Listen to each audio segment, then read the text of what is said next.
Hey guys, well today's clip is for Clausey 1000. It's all to do with water saving, water usage, water restrictions. I'll read from a post on the Facebook page from a previous video. So Clausey 1000 is from Canada, and he writes, I've often wondered what it would be like to live and garden in Australia. It would be really interesting on a video about how you handle water in your dry climate. Is it as simple as turning on the tap? Is your water super expensive? And are there restrictions?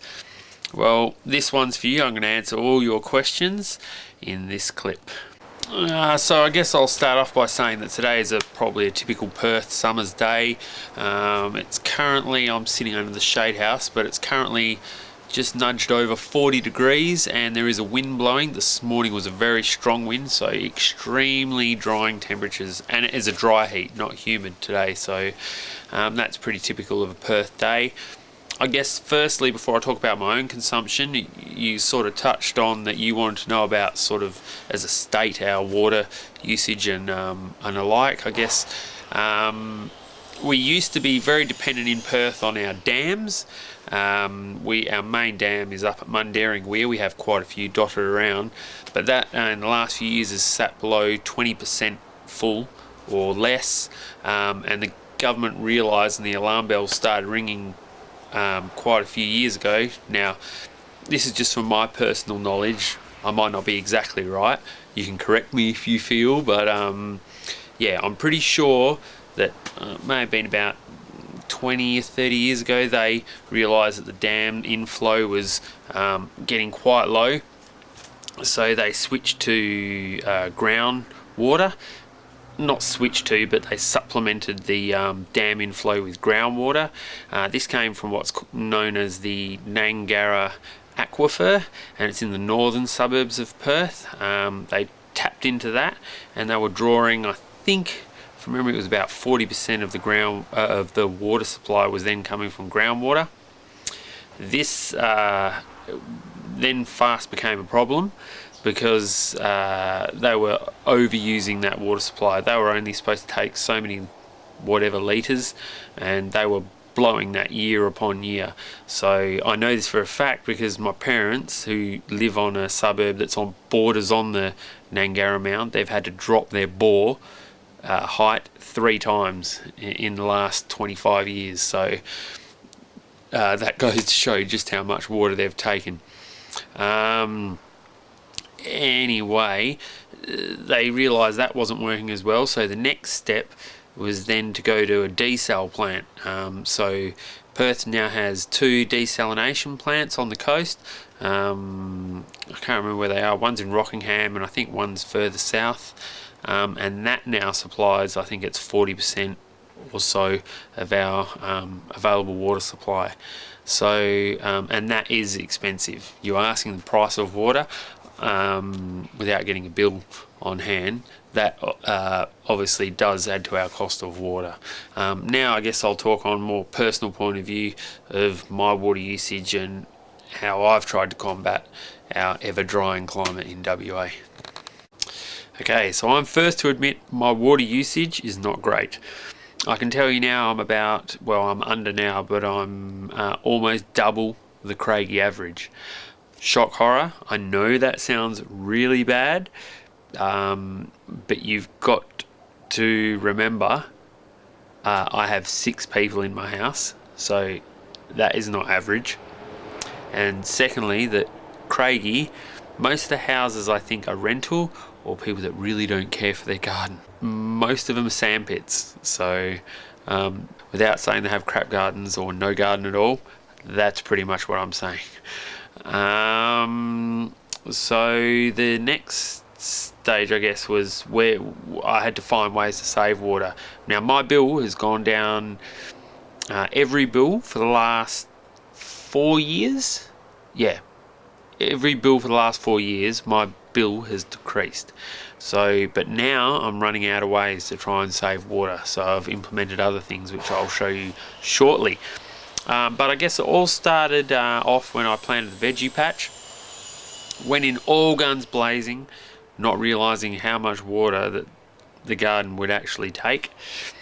So I had to quickly find solutions for that. First solution was putting up the shade house or the hoop house.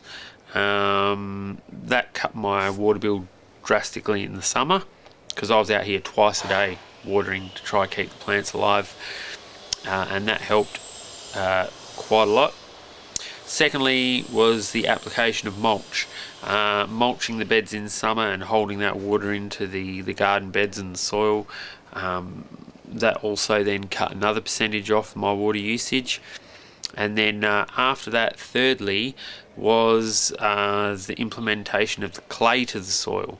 The soil was just constantly drying out, so I got onto Soil Solver and I used that in my soil, and that acts like a sponge and holds onto the water, the available water that's there, and then that cut my bill further again.